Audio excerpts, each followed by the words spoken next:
तो फिल्म की शुरुआत होती है और हमें रात का वक्त दिखाया जाता है।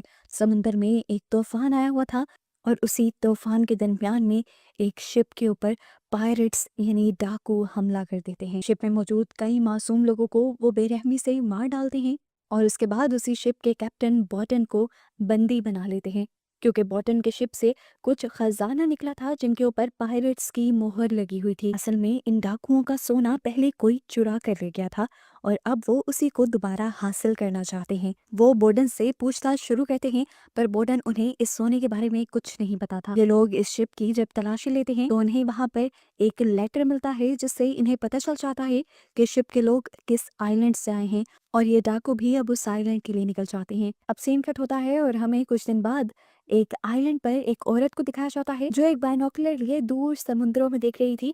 दरअसल वो अपने हस्बैंड के आने का इंतजार कर रही थी, जो लगभग 70 दिन से वापस नहीं लौटे थे। वो अब उदास होकर घर वापस आ जाती है और घर पर हम उसके बेटे को देखते हैं जो कि चल नहीं सकता। उसके बेटे के साथ साथ उसकी बहन भी इसी घर में रहती है और हमें पता चलता है कि वो जल्द ही इस घर से भागना चाहती है अपने एक दोस्त के साथ, और इस चीज की एर्सल को दूर दूर तक खबर नहीं है। अब रात होने पर एर्सल की बहन एलिजाबेथ अपनी बहन के लिए एक लेटर लिखती है और घर से भागने की तैयारी में लग जाती है, जबकि दूसरी तरफ हमें उसके दोस्त को दिखाया जाता है जो अब उसी जगह पहुंच गया था जहां पर उसने एलिजाबेथ को भी आने का कहा था। लेकिन एलिजाबेथ के आने से पहले ही यहाँ पर कुछ अजीबोगरीब दिखने वाले लोग उसके पास आते हैं, जिनके बिहेवियर से साफ लग रहा है कि वो उस लड़के को नुकसान पहुंचाने आए हैं। पर वो क्या करते हैं उसके साथ ये नहीं दिखाया जाता और सीन यहाँ से कट होकर दोबारा हम एलिजाबेथ को देखते हैं जो सामान उठाए अपनी बहन के रूम में आती है। अपनी बहन के बेटे को प्यार करने के बाद वो वहीं पर लेटर रखती है और जब घर से बाहर निकलती है तो ऊपर बोतलों की आवाज की वजह से एर्सल की आंख खुल जाती है। वो फौरन विंडो से बाहर देखती है कि घर का दरवाजा किसने खोला था, लेकिन वहां उसे एलिजाबेथ के बजाय एक अनजान आदमी चलते हुए नजर आता है। वो भांप गई थी कि जरूर कोई खतरा आने वाला है, इसीलिए उसने डोर अच्छी तरह लॉक कर दिया और उसके बाद सबसे पहले अपने बेटे को उठाते हुए उसने नीचे बेसमेंट के अंदर भेजा और फिर खुद वो एक बड़ी सी बंदूक लेकर दरवाजे पर खड़ी हो गई उस अनजान आदमी के आने के इंतजार में। इससे पहले कि सामने का दरवाजा खुलता, पीछे से कोई आकर उसके ऊपर हमला कर देता है। फिर उसके बाद सामने से भी आदमी आकर उसे मारने लग जाते हैं और ये लोग बहुत ज्यादा बेरहमी से उसे मारते हैं, जिसके बाद वही आदमी जो पहले एलिजाबेथ के दोस्त के साथ भी दिखाया गया था वो अब एर्सल के सामने आता है और उसे एक सोने का बिस्किट दिखाते हुए पूछता है, बताओ इसके साथ का बाकी खजाना कहाँ है। लेकिन एर्सल जवाब देती है, मैं किसी खजाने के बारे में कुछ नहीं जानती। और उसके इस जवाब के बाद स्काउट नामी उस आदमी को और भी ज्यादा गुस्सा आ जाता है और वो अपने आदमी को दोबारा से उसे मारने को कहता है। सुबह होने पर जब एलिजाबेथ वहां पहुंची जहां पर उसे उसके फ्रेंड ने पहुंचने को कहा था, तो अपने दोस्त की लाश देखकर वो वहीं पर टूट जाती है। और तभी इसी आइलैंड के किनारे पर हमें पायरेट्स का शिप रुकता हुआ दिखाई देता है। पायरेट्स का कैप्टन कॉनर अपनी बहुत सारी फौज को लेकर यहाँ पर आ पहुंचा था उसी सोने को ढूंढने के लिए। अब क्योंकि आइलैंड के भी लोग देख चुके थे कि ये लोग पायरेट्स हैं यानी डाकू हैं, तो वो जरूर उन्हें नुकसान पहुंचाएंगे। आइलैंड में जल्द ही एक अफरा तफरी मच जाती है और सारी औरतों को, बूढ़ों को और बच्चों को चर्च में जाकर छुपा दिया जाता, जबकि बाकी सारे लोग यहाँ पर वेपन्स लेकर खड़े हो जाते हैं। पायरेट्स की शिप्स को तबाह करने के लिए इनके पास कैनन्स थे बड़े बड़े, लेकिन इससे पहले कि ये लोग कैनन चलाते सामने पायरेट्स इनके ऊपर गोलियां चला देते। ये वो वक्त था जब गन्स नई नई इजाद हुई थी और इस आइलैंड के लोगों को गन्स के बारे में पता भी नहीं था। एलिजाबेथ जो दूर से ही सब कुछ देख चुकी थी वो घबरा कर वहीं पर छुप जाती है। अब कॉनर यहाँ आकर सब लोगों से पूछने लग जाता है कि बॉटन का घर कौन सा है। उसकी ये बात सुनकर सारे अजीबोगरीब रिएक्शन देते हैं और कहते हैं कि तुम एक नॉर्मल सी मछली पकड़ने वाली लड़की को पकड़ने के लिए इतनी सारी फौज लेकर आए हो। तो यहाँ कॉनर सबसे कहता है, तुम लोगों को आज तक झांसे में रखा गया है, वो कोई आम लड़की नहीं है। इससे पहले कि वो कुछ और भी कह पाता, यहाँ पर स्कॉट आ जाता है जिसने पहले से ही अरसल पर हमला कर उसे बंदी बना लिया था। वो हंसते हुए कॉर्नर को बताता है कि तुम्हारी चिड़िया मेरे पास है। उसकी बात को सुनकर यहाँ सारे हंसते हैं, जबकि दूसरी तरफ हमें दिखाया जाता है कि वो कोई चिड़िया नहीं थी, वो तो पूरी बाज थी। होश में आते ही वो अपनी रस्सियां छुड़वाते हुए यहाँ पर सभी आदमियों के साथ लड़ने लग जाती है, कुछ ऐसे अंदाज में जैसे मानो वो कोई वॉरियर हो। वो एक के बाद दूसरे आदमी को मारते हुए उसे घर की खिड़की तोड़कर बाहर भी ले आती है और फिर उसे इतने पंच करती है कि वो बेचारा जान से ही हाथ धो बैठता है। लेकिन एर्सल का जुनून कम नहीं होता, वो फिर भी उसे इतना मारती है कि उसका चेहरा क्रैश हो जाए। इस टाइम उसकी अपनी हालत भी बहुत ज़्यादा ख़राब थी। अब वो घर के अंदर आकर बेसमेंट से अपने बेटे को निकालती है और उससे कहती है, परेशान मत होना, यहाँ पर सब कुछ ठीक है। इतनी बड़ी लड़ाई के बाद भी वो इस तरह नॉर्मल थी जिस तरह कुछ हुआ ही ना हो। अचानक ही यहाँ पर प्रीस्ट आ जाते हैं जो एरसेल से कहते हैं कि तुम्हारे पीछे कुछ बहुत ही खतरनाक लोग यहाँ पर आ गए हैं, वो तुम्हें लिए बगैर यहाँ से जाएंगे नहीं और इस चक्कर में उन्होंने गांव के बहुत से लोगों को मार दिया है। ये सुनते हुए एरसेल कहती है कि मुझे मेरे बेटे को लेकर फिर तो यहाँ से फौरन जाना चाहिए, पर प्रीस्ट कहते हैं नहीं, इस तरह यहाँ और तबाही होगी, तुम अपने बेटे को यहाँ से निकालो और इन सबको रोकने की कोशिश करो। इस बात पर एरसेल अब खामोश हो गई थी। इस सब के दौरान उसे ये भी पता चल जाता है कि उसकी बहन रात में भाग गई थी। एरसेल जानती थी कि जरूर वो भी अब खतरे में होगी, इसलिए वो प्रीस्ट से कहती है, प्लीज आप मेरे बेटे को लेकर यहाँ से निकले, मैं अपनी बहन को ढूंढ कर आती हूँ। हाथ में चाकू लिए वो जल्दी से आगे बढ़ रही थी, उसी जगह की तरफ जा रही थी जिस जगह के बारे में एलिजाबेथ ने लेटर में बताया था। दिखाया जाता है कि उसी रास्ते से एलिजाबेथ भी घर वापस आ रही थी, लेकिन अचानक ही कोई पीछे से उसके मुंह पर हाथ रख लेता है और वो बहुत ज्यादा घबरा जाती है। लेकिन ये एरसेल ही थी जो उसे गले लगाती है और उसे रिलैक्स करती है। रोती हुई एलिजाबेथ उसे बताती है कि इन लोगों ने मेरे दोस्त को मार दिया। दूसरी तरफ हमें एरसेल के घर को दिखाया जाता है। एरसेल को ढूंढते हुए लोग उसके घर तक पहुंच चुके थे, लेकिन यहाँ पर एरसेल को ना देखकर उन्हें बहुत ज्यादा गुस्सा आता है। खैर वो घर की तलाशी लेना शुरू करते हैं और यहाँ उन्हें अपना खजाना भी नहीं मिलता, जिसकी वजह से कॉर्नर गुस्से से पागल होने लगता है। वो घर से बाहर आता है और घर से दूर जाती हुई व्हील चेयर के निशान दिखता है। उसे याद आया था कि एरसेल का बेटा चल नहीं सकता। वो अपने लोगों को इसी व्हील चेयर के निशानों का पीछा करने को कहता है, क्योंकि उसे लग रहा था कि एरसेल अपने बेटे को लेकर यहाँ से भाग चुकी है, जबकि उस रास्ते पे तो प्रीस्ट और उसका बेटा ही थे। उनकी व्हीलचेयर इस टाइम एक गड्ढे के अंदर फंसी हुई थी, जिसे अब वो प्रीस्ट निकाल नहीं पा रहे थे। अभी ये एक मुसीबत से निकले नहीं थे कि दूसरी मुसीबत की आवाज इन्हें सुनाई देने लगी। कोई तेजी से इनकी तरफ बढ़ रहा था। वो घबरा जाते हैं, पर पता चलता है ये एरसेल और एलिजाबेथ थे। एरसेल जल्दी से यहाँ आकर अपने बेटे को निकाल लेती है और फिर यहाँ पर छुपाई हुई अपनी एक छोटी सी लकड़ी की बनी हुई राफ्ट निकालती है। उस राफ्ट पर वो अपनी बहन और अपने बेटे को बिठा देती है और उन्हें नदी पार करने को कहती है। नदी पार करने के लिए उसने नदी के आर पार पहले से ही एक रस्सी लगाई हुई थी। उसने उनको वहां जाकर छुपने को कहा और साथ में ये उम्मीद भी थी कि जल्द ही मैं तुम्हें लेने के लिए वापस आ जाऊंगी। इतनी ही देर में हम देखते हैं कि कॉर्नर और उनके सभी लोग भी वहां पर पहुंच जाते हैं जहां पर ये लोग व्हील चेयर छोड़ कर गए थे। व्हील चेयर को देखकर कॉर्नर को पता चल जाता है कि ये लोग ज्यादा दूर नहीं होंगे। वो अब यहाँ पर मौजूद निशानों का पीछा करने लगते हैं और हमें दिखाया जाता है कि नदी के उस किनारे पर अब सिर्फ प्रीस्ट ही बचे हुए थे। ये तीनों तो वहां से दूसरे किनारे की तरफ निकल गए थे। अब प्रीस्ट बेचारे इनको बचाने के लिए अपनी जान का दांव खेल लेते हैं। कॉर्नर उन्हें मारता नहीं है, बस उन्हें धमकी देने के लिए उनकी टांग पर बंदूक चला देता है, लेकिन इसके बावजूद भी वो एरसेल और उसकी फैमिली के लिए कुछ भी नहीं बताते। तो अब कॉर्नर अपने लोगों को इस नदी को पार करने को कहता है। उसके लोग नदी में उतरते तो हैं, लेकिन नदी को पार नहीं कर पाते, क्योंकि नदी में बहुत सारे मगरमच्छ थे जो उनके ऊपर अब हमला कर चुके थे और उन्हें मार चुके थे। खैर जो लोग नदी को पार कर चुके थे उनका सामना करने के लिए एरसेल यहाँ पे रुक जाती है और अपनी बहन और अपने बेटे को यहाँ से भेज देती है। इन सब लोगों के पास हालांकि मॉडर्न वेपन्स थे, जबकि एरसेल के पास सिर्फ एक ही चाकू था और वो उसी एक चाकू से इन सब से ऐसा लड़ती है कि सभी को धूल चटा देती है और सबको मार डालती है। दूर दरख्त के पीछे छुपे हुए उसकी बहन और बेटा जब ये सब दिखते हैं तो वो भी शौक रह जाते हैं और तभी उसे दूर से एक आवाज सुनाई देती है जो पायलट कैप्टन की थी। वो उससे कहते हैं, बहुत हो गया ये तमाशा, मैं और ये चूहा बिल्ली का खेल नहीं खेलूंगा। तुम रात को अपने घर मेरा पूरा खजाना लेकर आओगी और उसके बदले मैं तुम्हारे हस्बैंड की जान छोड़ दूंगा।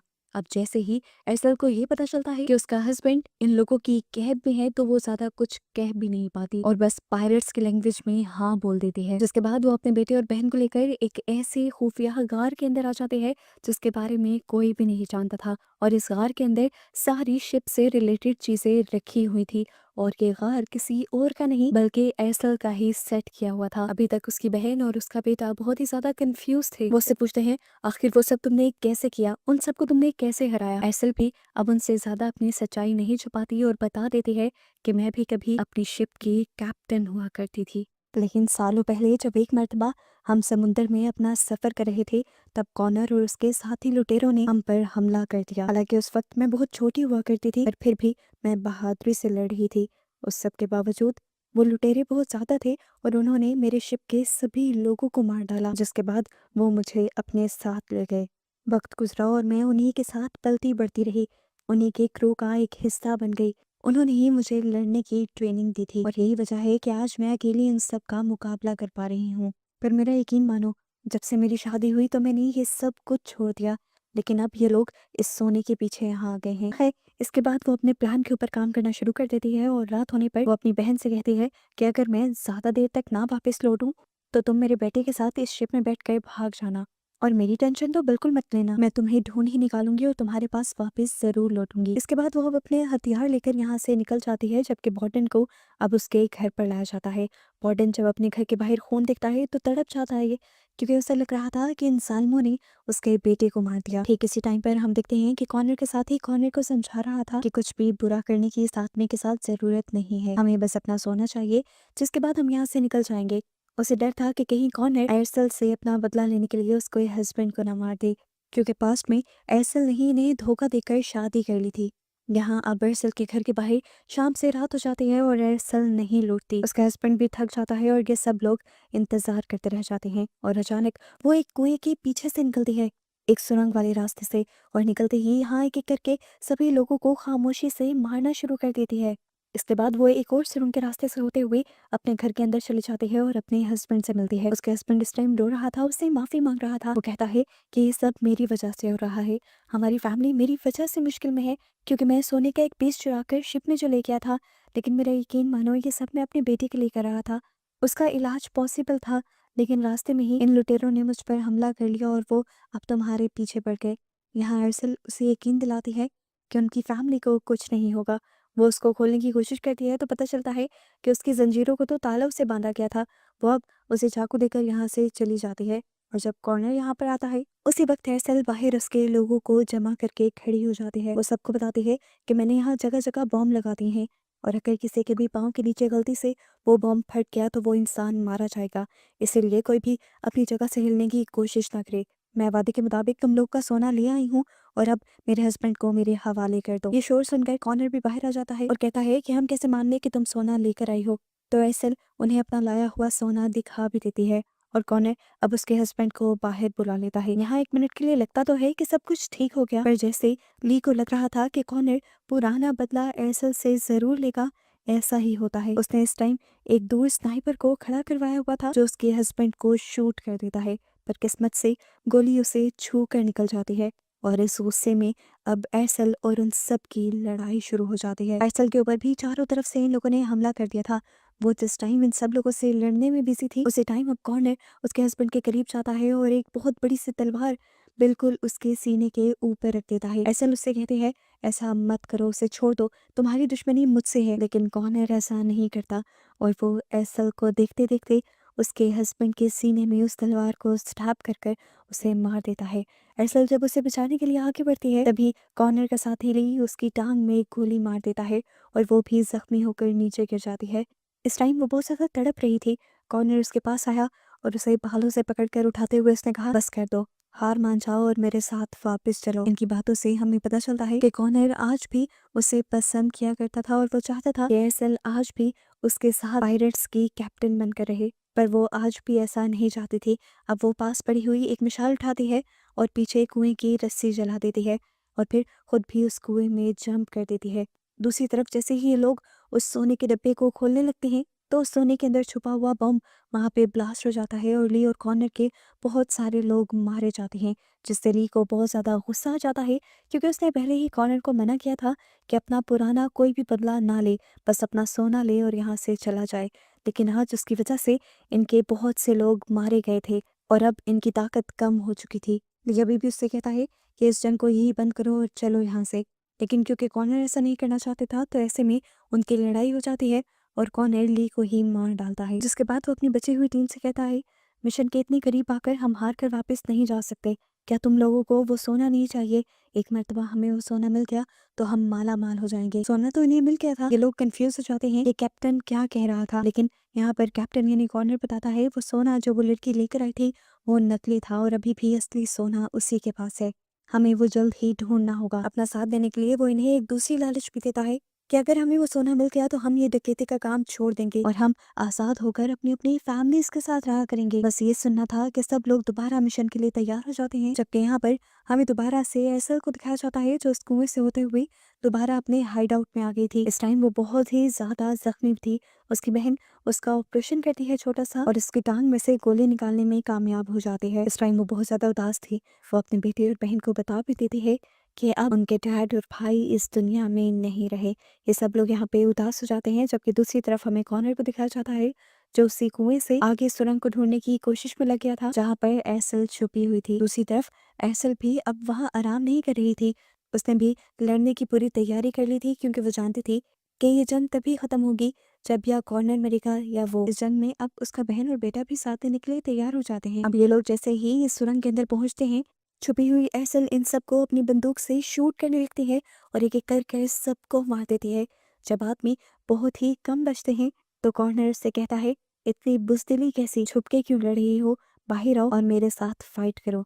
उसकी बात सुनकर एसल बाहर निकल आती है और यहाँ मौके का फायदा उठाकर एलिजाबेथ अपनी बहन के बेटे को लेकर यहाँ से जाने ही वाली होती है कि उनके ऊपर कोई हमला कर देता है, उन्हें कोई रोक लेता है। लेकिन यहाँ पर बच्चा होशियारी दिखाता है और अपने हाथ में मौजूद चाकू उसके बाजू में स्टैब करते हुए खुद को और अपनी आंटी को बचा लेता है। अब वो आदमी जिसको उन्होंने जख्मी किया था वो उसका पीछा नहीं छोड़ता। वो दोबारा उनके जब पीछे पड़ जाता है तो एलिजाबेथ यहाँ पर एक रस्सी खींचते हुए उसमें से निकलता हुआ तीर उसके ऊपर छोड़ देती है। जब वो आदमी जख्मी हो जाता है तो एलिजाबेथ उसके करीब जाती है और देखती है कि उसके गले में वही लॉकेट था जो उसने अपने फ्रेंड को दिया हुआ था। ये देखकर वो समझ गई थी कि किसी ने उसके फ्रेंड को मारा था। उसके अंदर बदले की आग इतनी बढ़ जाती है कि वो इस लॉकेट को छीनते हुए उस आदमी को मार देती है। जबकि दूसरी तरफ अब दोबारा हमें एसल को और कॉर्नर को दिखाया जाता है जो लड़ते लड़ते बाहर आ गए थे और यहाँ इनको लड़ते हुए रात से सुबह भी हो गई थी, लेकिन कोई भी हार मानने वाला नहीं था।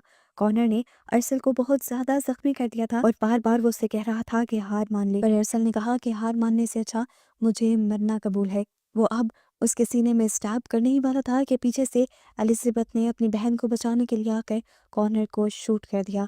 अरसल भी अब मौके का फायदा उठाकर कॉर्नर को पेट में स्टैब करती है और फाइनली उसकी मौत के साथ ये लड़ाई यहाँ खत्म हो जाती है।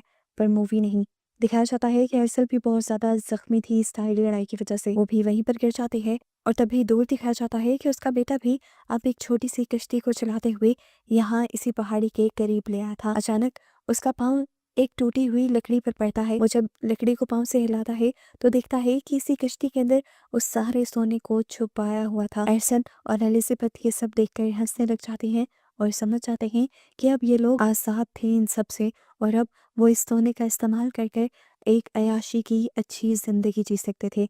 और इस तरह बस इन्हें दिखाते हुए ही ये मूवी यहाँ खत्म हो जाती है।